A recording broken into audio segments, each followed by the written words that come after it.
તો એ મલ્ટીપ્લાય થાય. દુઃખની વાત કોઈને ના કરવી, કારણ કે ભગવાન પોતે સુખ સ્વરૂપ છે. એ જ્યાં જ્યાં સુખ સ્વરૂપે બિરાજમાન છે, તમારા સુખની વાતથી એનું આકર્ષણ થશે અને અનેક ગણો થઈને તમારા ઉપર વરસી પડશે. એટલે કહે છે કે પરમાત્મા અંતર્યામી રૂપે ઓતપ્રોત છે, બધાની અંદર નિહિત છે, એટલે રહેલો છે, સ્થિત છે, બિરાજમાન છે. કેવી રીતે? અંતર્યામી રૂપે અંદર રહેલો છે. અંદર એટલે ખાલી અંદર અહીંયા જ છે એવું નહીં. જેમ રૂમાલમાં દોરા ધાગા ઓતપ્રોત છે ને, એમાં આપણા એક એક અણુમાં, કણે કણમાં, એક એક રૂવામાં ભગવાન વ્યાપ્ત છે, બધે જ વ્યાપ્ત છે. તમે અહીંયા આડો તો હું શું કહું કે ભાઈ મને કેમ આડો છો? અહીંયા આડો તોય કહું ને, અહીંયા આડો તોય કહું. અહીંયા બધે હું જ છું કે નહીં? ટચલી આંગળીથી માંડીને માથાની ચોટલીથી માંડીને પગના અંગૂઠા સુધી બધે હું કહેવાય કે નહીં? એમ બધું જ ભગવાન છે, ઓતપ્રોત છે મારા આખા શરીરમાં. હું એટલે મેં એટલે આત્મા, આત્મા એટલે પરમાત્મા, પરમાત્મા બધે જ છે. પણ આત્માને મેં જીવાત્મા પરિચ્છિન્ન મર્યાદિત કરી નાખ્યો એટલે જીવાત્મા કહેવાનું. ખરેખર વ્યાપ્ત છે. આત્માની અંદર આપણે છીએ કે આપણી અંદર આત્મા છે? આપણે આત્માની અંદર છીએ. આપણી અંદર આકાશ તો છે જ, ખાલી જગ્યા છે ને, થયા તો ભજીયા અંદર જાય છે, નહીં તો શું કામ જાય? ખાલી જગ્યા છે, પાણીનો ગ્લાસ અંદર ઠાલવીએ તો જાય છે, શ્વાસ જાય છે, કાનમાં જગ્યા છે, બધી જગ્યાએ આકાશ તો છે જ. આપણી અંદર આકાશ છે, પણ આપણે ક્યાં છીએ? આપણે આકાશમાં છીએ. એવી રીતે આત્મામાં આપણે છીએ, આપણી અંદર આત્મા છે. અંદર બહાર ઉપર નીચે આજુબાજુ ઓતપ્રોત આત્મા છે. એટલે પરમાત્મા અંતર્યામી રૂપે નિહિતમ સ્થિત છે, બિરાજમાન છે. એ પણ આપ જ છો ભગવાન, એવી પ્રાર્થના કરે છે. બધી જ જગ્યાએ આપ જ બિરાજમાન છો. આપ જ દ્રશ્યમાન વ્યવહારિક જગતનું સત્ય, સત્ય છે સત્ય. એ વ્યવહારિક જગતનું સત્ય પણ આપ છો, એટલે પરમાર્થ સત્ય. સત્યનું સત્ય એટલે પરમ સત્ય, એમ સાચું ને એનું સાચું. એમ કે આ વસ્તુ શેની બનેલી છે? તો કે આ શું છે?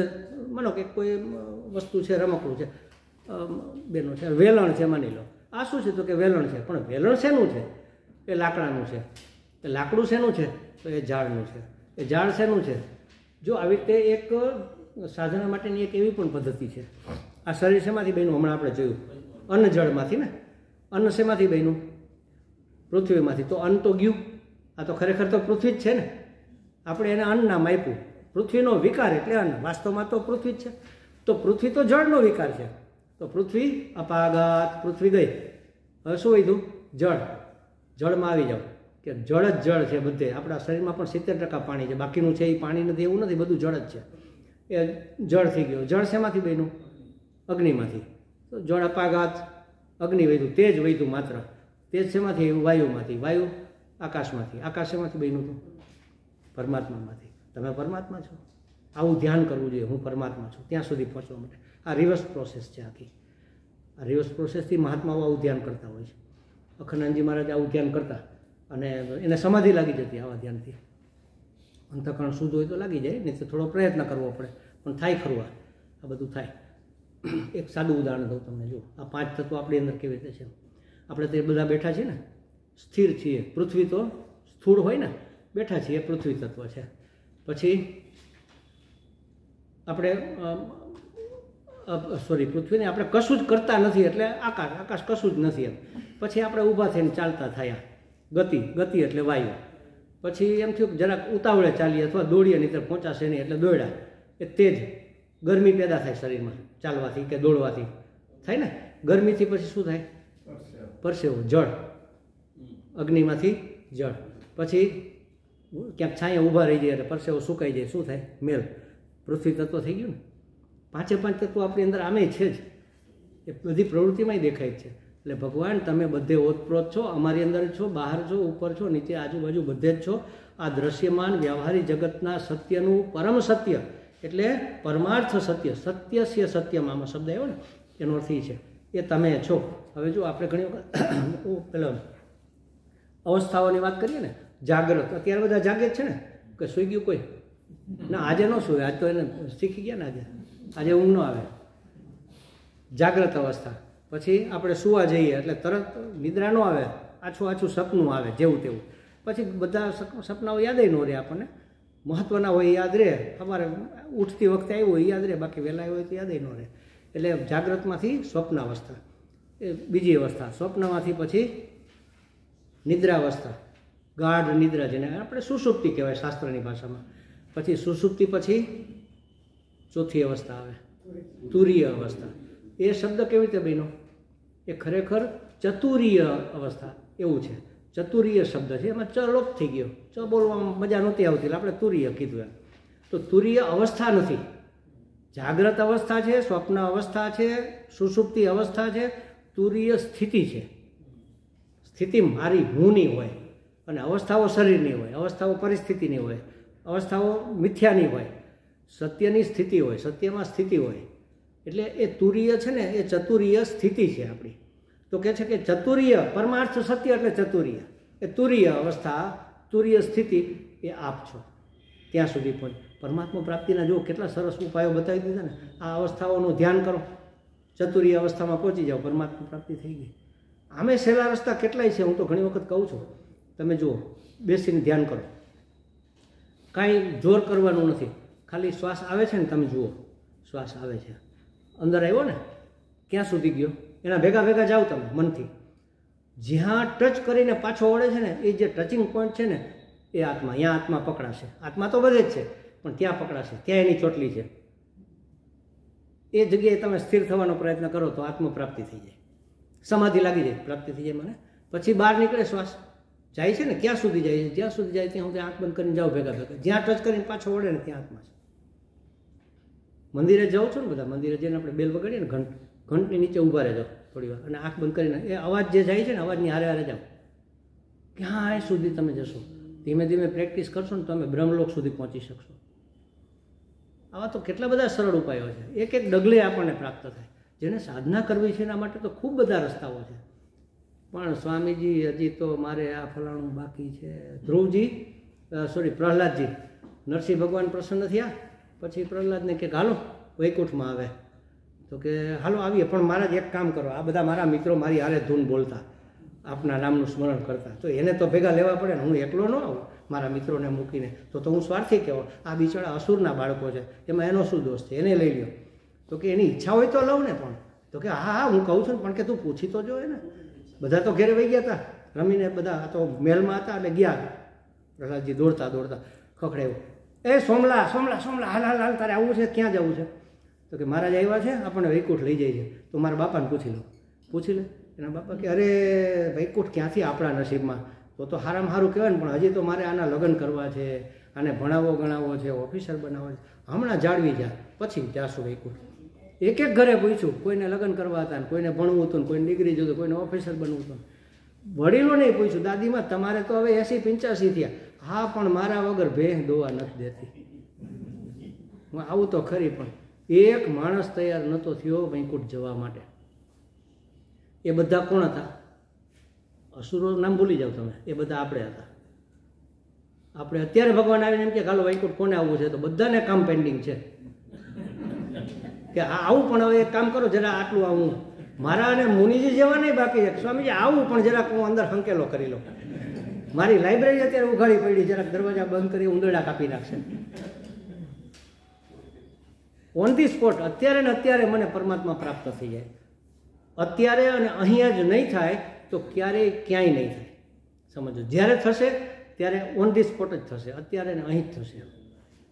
એટલે રામસુખદાસજી એવું કહેતા, બસ વધારે કંઈ જાણવાની જરૂર નથી, જેટલું જાણો છો એના ઉપર જીવવા માંડો, પ્રાપ્ત થઈ જશે. અને પછી એક વખત એવું પણ કહેલું, માના હુઆ ના માના કર દો, બસ વાત ખતમ. માનેલું છે કે અમારો પુત્ર, અમારા પત્ની, અમારો પરિવાર, અમારું ગામ, અમારી સંપત્તિ, આ મારું મારું મારું મારું મારું. ભગવાન કે મારું, ચાલો મારું મારું કરે તો હું તને મારું, તારું તારું કરે તો તારું. આપણે મારું મૂકતા જ નથી ને. એટલે આ ત્રણેય કાળનું સત્ય આ છે. તો કહે છે ચતુરીય પણ આપ જ છો, પરમાર્થ સત્ય પણ આપ જ છો, ઋતમ અને સત્યમ એ બે શબ્દ તો આપણે જોયા હતા કે વ્યવહારિક સત્ય પણ આપ છો અને શાસ્ત્રીય સત્ય પણ આપ જ છો.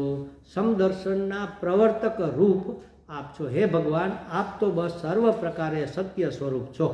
અમે આપના શરણે છીએ. શું કીધું?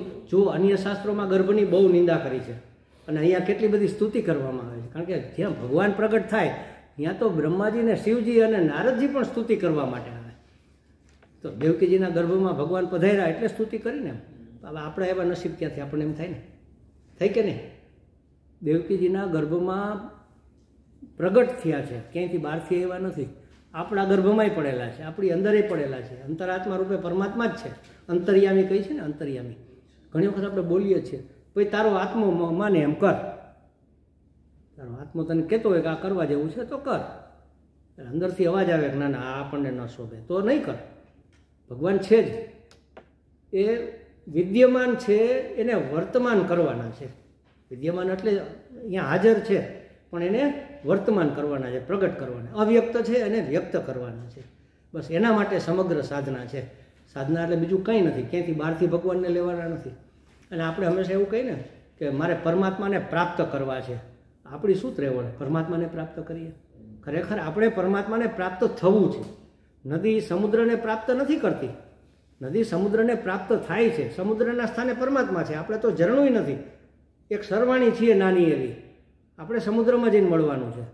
એટલે પરમાત્માને પ્રાપ્ત થવું નથી, પરમાત્માને પ્રાપ્ત કરવા નથી, પરમાત્માને પ્રાપ્ત થવાનું છે. જો આટલું ફરી જાય ને તોય ઘણા બધા અહીંથી પેલા અહંકારના પેલા પૂતળાઓ ઓગળી જાય એની મેળાએ. આ મીઠાની પૂતળીઓ છે બધી, અંદર નાખો દરિયામાં એટલે ઓગળી જ જવાની, પછી હાથમાં ન આવે. એક વખત ફેંકવી પડે અંદર. તો કહે છે કે આપ શાસ્ત્રોમાં તો ગર્ભની નિંદા કરેલી છે, પરંતુ અહીં આપ પ્રગટ થયા છો એટલે ગર્ભની સ્તુતિ શિવ અને બ્રહ્માજી અને નારદજી જેવા ઋષિમુનિઓ પણ સર્વ દેવતાઓ એની સ્તુતિ કરે છે. કહે છે કે ભગવાન આપ તો પરમ સત્ય છો, ભૂત ભવત ભવિષ્ય ત્રણેય કાળે સત્ય છો, પંચમહાભૂતમાં પણ સત્ય છો, પંચમહાભૂતના કારણ રૂપ પણ આપ જ છો. યોનિમ કીધું ને, એના કારણ રૂપ પણ આપ જ છો. આ કારણમાં અવસ્થિત પણ આપ જ છો. આપ સૃષ્ટિના કેવું કારણ છે ભગવાન? જો દરેક વસ્તુનું સર્જન કરવામાં બે કારણ હોય, એક નિમિત્ત કારણ અને એક ઉપાદાન કારણ. કુંભાર છે ઘડો બનાવે તો બનાવનાર કુંભાર ચેતન હોય, એ નિમિત્ત કારણ, અને માટી એ ઉપાદાન કારણ, જેમાંથી ઘડો બને મટીરિયલ. એટલે ઉપાદાન કારણ અને નિમિત્ત કારણ, બે કારણ હોય તો સર્જન થાય. હવે આ જગતનું સર્જન થયું એમાં બે તો હતા નહીં, પોતે એક જ હતા. એટલે નિમિત્તે એ જ છે અને ઉપાદાન એ જ છે. ભગવાન પોતે જ આ રૂપે બનેલા છે. ભગવાન પોતે જ મનુષ્ય રૂપે, પશુ રૂપે, પક્ષી રૂપે, પથ્થર રૂપે, પાણી રૂપે, ઝરણા રૂપે, પહાડ રૂપે, આકાશ રૂપે, બધું ભગવાન પોતે બનેલા છે. અમારે કમલેશભાઈની ઘરે ભિક્ષા લેવા જઈએ, પછી અહીંયા અચાનક જ અગાઉથી નક્કી ન હોય, અમે સ્વામીજી નીકળ્યા હતા ને હાંજ પડી ગઈ, એમ થયું ચાલો કમલેશભાઈને મળતા જઈએ. આવ્યા તો સ્વામીજી આવ્યા છો તો હવે ભિક્ષા લઈને જાઓ, તો કે આ સારું બનાવી નાખો ચાલો. અંદરથી બેને અવાજ માર્યો, એ સાંભળો છો પણ ઘઉંના લોટ સિવાય કંઈ નથી, ચણાનો લોટ નથી, રવો નથી, કંઈ નથી, હું શું કરીશ? એ જે કરવું એ કરો, પણ હવે તો આપણે કહી દીધું તો ભિક્ષા કરો, કાંઈ વાંધો નહીં. મહારાજની એવી ઓલી નથી કે આટલું બનવું જોઈએ. આપણને હવે અમે સાંભળ્યું બહાર બેઠા બેઠા કે હવે ઘઉંનો લોટ એક જ છે એટલે રોટલી શાક આવશે. ત્યાં તો જમવા બેઠા તો કેટલી વસ્તુ, રોટલી આવી, થેપલા આવ્યા, પરોઠા આવ્યા, પૂરી આવી, શીરો, માનભોગ જેને આપણે કહીએ, માનભોગ આવ્યો, શક્કરપારા આવ્યા. અરે આટલું બધું! તમે તો કહેતા હતા ઘઉંનો, સ્વામીજી આ બધું ઘઉંના લોટમાંથી જ બન્યું. બને ને એકમાંથી જ બધું. એક જ ભગવાન પુરુષ બન્યો, સ્ત્રી બન્યો, બાળક બન્યો, વૃદ્ધ બન્યો, પશુ બન્યો, પક્ષી બન્યો, કીટ પતંગ, કીડા મકોડા, જળ ચેતન, બધું જ ભગવાન પોતે બન્યો. એ ઘઉંનો લોટ એક જ હતો, બીજું કંઈ હતું જ નહીં. એમાંથી 70 વાનગી બનાવો ને, જેટલી તમારી ત્રેવડ, ભગવાનની ત્રેવડ તો કેટલી હોય, બધું જ એ બન્યો. એક સામાન્ય અભિનેતા ડબલ રોલ કરે, 3 રોલ કરે, 7 રોલ કરે, 27 રોલ કરે, તો ભગવાન કેટલા રોલ ભજવે? અનંત રોલ ભજવી શકે ને. તો કહે છે ભૂત ભવત ભવિષ્ય, ભૂતકાળમાં જે હતું, અત્યારે જે છે ભવત અને ભવિષ્ય, એટલે પછી જે થશે એ બધું આપ જ છો. એ બધાનું નિમિત્ત ઉપાદાન કારણ આપ છો. નિમિત્તે આપ છો એટલે બનાવનાર પણ તમે છો અને બનનાર પણ તમે છો. બનનાર એટલે ઉપાદાન, એ જુદા જુદા નથી. એટલે અભિન્ન નિમિત્ત ઉપાદાન કારણ, આવો શબ્દ આપણા શાસ્ત્રમાં યાદ રાખજો. આ શબ્દ સમજવા જેવો હોય. અભિન્ન નિમિત્ત ઉપાદાન કારણ પરમાત્મા છે. આ સૃષ્ટિનું અભિન્ન નિમિત્ત ઉપાદાન કારણ પરમાત્મા છે. એટલે ભિન્ન ભિન્ન જુદા જુદા નથી. જેમ ઘડો ને આપણે ઘડો વેચાતો લઈને આવે તો કુંભાર થોડો ભેગો આવે, એનું આવે ને, નિમિત્ત કારણ ભેગું ન આવે. અને નિમિત્તના જે સહાયક નિમિત્ત છે એ પણ ભેગા ન આવે. ચાકડો આવે ભેગો, ચાકડો નિમિત્તનું સહાયક છે, એની દોરી ને એનો દંડો ને એ બધું આવે, ખાલી ઘડો જ આવે. પણ પરમાત્મા તો એવો છે કે તમે લ્યો એટલે આખો આવે, નિમિત્તે આવે, ઉપાદાન આવે. કોઈ પણ માણસને તમે સ્વીકારો એટલે ઉપાદાન તો આવ્યું જ, પણ એ સ્વરૂપે રહેલો ભગવાન છે, એની સ્વીકૃતિ તમે કરી. કોઈની સ્વીકૃતિ તમે આપો ને તો તમે પરમાત્માને સ્વીકૃતિ આપો છો. તો એવી રીતે નિમિત્ત ઉપાદાન કારણ પણ આપ જ છો એ રૂપે આપ પ્રાપ્ત જ છો, ક્યાંય પ્રાપ્ત કરવા જવાના નથી, ખાલી ઓળખવાના છે. જો ભગવાનને મેળવવાનો નથી, ભગવાનને ઓળખવાનો છે. મળેલો જ છે, ઓળખતા નથી, એટલો જ ફેર. અમારે એક વખત એવું બનેલું કંઈક ક્યાંક સત્સંગમાં કે ક્યાંક બેઠા હતા ને બાજુમાં એક ભાઈ બેઠા હતા, એટલે એક દિવસ જોયા, બીજા દિવસે જોયા, પછી એમ કે હશે કોક ખબર નહીં એમ. પછી કોઈની ઘેરે અમારે મળવા માટે જવાનું ગયા તો એ ભાઈ પોતે જ. એટલે તમે આ છો? અમારા કંઈક સગા હતા. 2 દિવસથી આપણે બાજુમાં બેસી છીએ, ખબર જ નહોતી ને કે આ તમે જ છો એમ. હા, અંગત સગા હતા, પણ 2 દિવસથી બાજુ બેસીને અમે સત્સંગ સાંભળતા, એકબીજાની સામે હસીને જોઈએ, બધી વાતો કરીએ. બહેનો હોય તો ઓળખાણ થઈ ગયું હોય, આપણે ન કરી શકીએ. બેન ક્યાંથી તમે, તમારું નામ શું, તમારા સગા ફલાણા, આમ તો એ નથી, એટલે એ તો અમે એની ઘરે જ જવાના છીએ, તો એ જ તમે તરત ઓળખાણ થઈ જાય. એટલે ભગવાનને પ્રાપ્ત નથી કરવાનું, પ્રાપ્ત જ છે, માત્ર ઓળખવાનું છે, પરમાત્માની પહેચાન કરવાની છે કે આ રૂપે ભગવાન, આ રૂપે ભગવાન, આ રૂપે ભગવાન, આ રૂપે. એક પણ રૂપ એવું નથી કે જે ભગવાન નથી. એમાં આપણને ગમે એ રાખવાનું. ભગવાન એટલી છૂટ આપી છે કે તમને કૃષ્ણ ગઈમાં એ રૂપે રાખો, રામ ગઈમાં એ રૂપે, શાલિગ્રામ, મારે આકૃતિ નથી જોતી, શાલિગ્રામ રૂપે, મારે આકૃતિ નથી જોતી, શિવલિંગ રૂપે રાખો, નિરાકાર, આકાર વગરનું એક આમ ગોળ, બસ. ગણપતિ મને આમ સૂંઢવાળા ને મને એવા નથી જોતા, તો સોપારીમાં આવાહન કરો. પેલો પથ્થર આવે છે, લાલ પથ્થર, એમાં ગણપતિનું આહવાન થાય છે મહારાષ્ટ્રમાં અહીંયા બધે.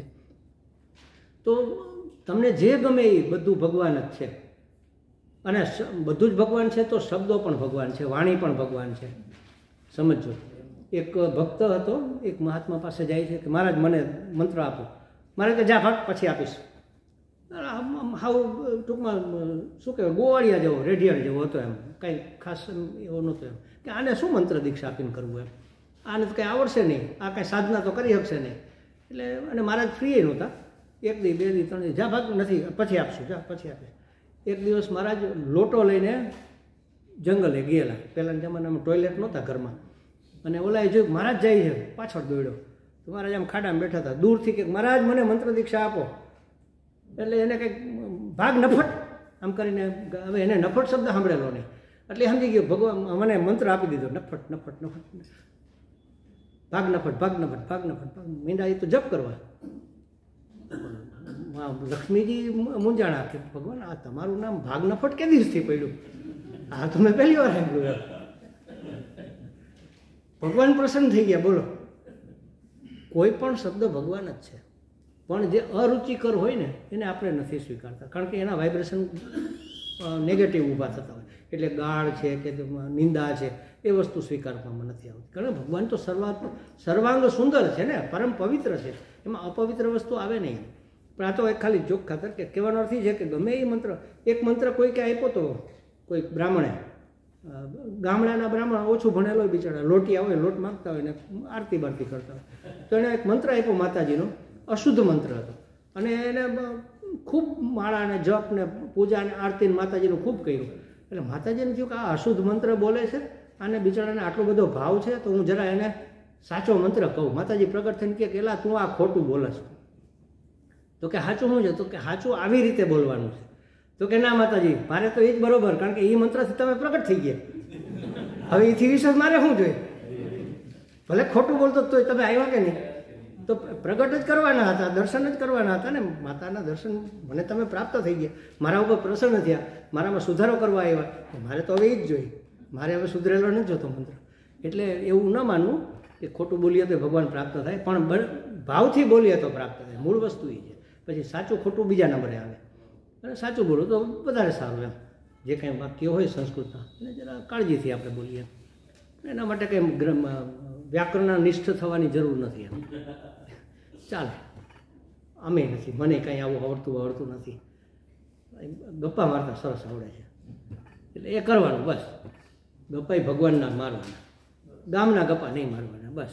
જેમ બોલવો હતો કંસ હતો, કેમ એને બધે વેરભાવથી પણ બધે ભગવાન જ દેખાતા હતા, એમ આપણે ગપ્પા મારવા હોય ને તો ભગવાનના જ મારવાના. જે કરવું એ ભગવાનનું જ કરવાનું. એટલે ભાગ ગપોડી કે ભાગ નફટ, ભગવાન પ્રસન્ન થઈ જાય. હવે આમાં એક મહત્વની વસ્તુ એ આવી, જુઓ, શરણમ પ્રપન્નાહા એક શબ્દ છેલ્લો આવ્યો એમાં, શરણમ પ્રપન્નાહા. અહીં શરણાગતિ અને પ્રપત્તિ બંને કહે છે. અને એટલા માટે આ શ્લોક છે ને એ મંત્ર બની જાય છે. શરણાગતિ પણ છે અને પ્રપત્તિ પણ છે. હવે બેયનો ફેર શું એ આપણે સમજી લઈએ પહેલાં. શરણાગતિ માર્જરવત હોય, માર્જર એટલે બિલાડી, અને પ્રપત્તિ છે એ મરકટવત હોય, મરકટ એટલે વાંદરો. બિલાડી એના બચ્ચાને પોતાના મોઢામાં ઉપાડે અને બીજી જગ્યાએ લઈને મૂકે, અને વાંદરી એના બચ્ચાને ઉપાડે ને વાંદરીનું બચ્ચું ચોંટી જાય એમ, અને વાંદરી કૂદકા મારતી મારતી જાય. જો બચ્ચું મૂકી દે તો ગયું. બિલાડીને બચ્ચાને કાંઈ ચિંતા ખરી? એ તો આંખ બંધ કરીને આમ લટકતું હોય, બિલાડી ઉપાડીને લઈ જાય, હાથ ઘર ફેરવે, પછી આંખો ખોલે, ત્યાં સુધી એ ટેસ્ટથી હોતું હોય એને. એટલે આ ભક્તિ માર્ગ છે, એ ભગવાનના મોઢામાં બેસે, ભગવાન જ્યાં લઈ જાય ત્યાં જવાનું, એનું નામ શરણાગતિ. અને પ્રપત્તિ જ્ઞાનનો માર્ગ છે. મેં ભગવાનને પકડ્યા છે, ના હું ભગવાનને ભૂલું નહીં, ગમે એમ થાય હું ભગવાનને ભૂલું નહીં. આપણામાં કેટલી જ રહેવડ, પણ છતાંય આપણે આવું કરી શકીએ તો કરાય કે હું ભગવાનને ભૂલું નહીં, હે નાથ, હે મારા નાથ, હું તને ભૂલું નહીં. આ જ્ઞાન છે, ભક્તિ યુક્ત જ્ઞાન છે. અને ભગવાન પોતે જ આપણને યાદ રાખે એ ભક્તિ છે. આ બે રીત છે. હવે એ બે તો રાખો ને, આપણે તો ત્રીજી રીત રાખવી છે. ત્રીજી એટલે બે, ઘણી વખત બાળકો એક સાથે જન્મે, ટ્વિન કહેવાય ને, શું કહેવાય ટ્વિન. હવે ટ્વિન હોય અને મા એને તેડે, નાના બાળકો છે એટલે 2-3 વર્ષના 4 વર્ષના, એને તેડે, બે હાથે આમ તેડે, એટલે મા તો પકડી રાખે, પણ પછી બે છોકરાઓ શું કરે, માને ગળામાં આમ કરીને આમ પકડી લે છે ને. એટલે માએ પકડ્યા છે અને છોકરાઓએ પકડ્યા છે, એટલે બે માર્જર વતે આવી ગયું અને મરકટ વતે આવી ગયું. આપણે ભગવાનને જ્ઞાન અને ભક્તિ બંને દ્વારા, ભક્તિ તો કરવાની જ કરવાની, પણ જ્ઞાનપૂર્વક ભક્તિ.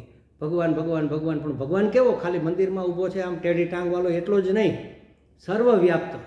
એ જ્ઞાન હોવું જોઈએ. ભગવાનને મારે મેળવવા નથી, મારે ભગવાનને મળવાનું છે, આ જ્ઞાન હોવું જોઈએ. ભક્તિ કરતાં પહેલાં પરમાત્માને ઓળખવો પડે. સત ચિત્ત આનંદ સ્વરૂપ પરમાત્માને પ્રાપ્ત કરવાનું છે, અને જેને તમે પ્રાપ્ત કરો એવા તમે થઈ જાઓ. નદી સમુદ્રમાં ગઈ, હવે ગંગાજળ કેટલું મધુર, કેટલું મીઠું છે, સમુદ્રમાં જાય પછી એનું જુદું અસ્તિત્વ રહે. એ દરિયાના જેવું જ, એનું પાણી એવું ખારું થઈ જાય, એનો રંગ એવો થઈ જાય, ક્યાંય જુદું એનું અસ્તિત્વ જ ન રહે. એક બૂંદ આકાશમાંથી પડે અને સમુદ્ર થઈ જાય. આપણે એક બૂંદ સમાન છીએ, આપણે દરિયામાં પડી જવાનું છે બસ. અને એટલે ટૂંકમાં બે, આ માર્કર અને માર્જર અને મરકટ, બે ન્યાય આપણે લાગુ પાડવાના છે. એટલે ભાગવતના શરૂઆતમાં જ ભક્તિ દેવીના 2 પુત્ર, ત્યાગ અને વૈરાગ્ય એવું કીધું. વૈરાગ્ય જ્ઞાનનું સ્વરૂપ છે, ત્યાગ શું કહેવાય, જ્ઞાન અને વૈરાગ્ય. જ્ઞાન એ જ્ઞાન છે અને વૈરાગ્ય છે એ ભક્તિ છે. વૈરાગ્ય એટલે બધા, બાકી બધાથી મને નિવૃત્તિ, માત્ર એકમાં મારી આસક્તિ ભગવાનમાં, એ ભક્તિ છે. તો પ્રપત્તિ અને શરણાગતિ બંને શબ્દોનું અહીંયા કહેલું છે. એટલે પ્રપત્તિ એક સમર્પણ અને શરણાગતિ. જો સુખ આપણે જોઈએ છે ને, બધાને શું જોઈએ છે? અંતે તો સુખ જ જોઈએ છે ને. સુખ જોઈએ છે, પણ સુખનું સરનામું ખબર છે?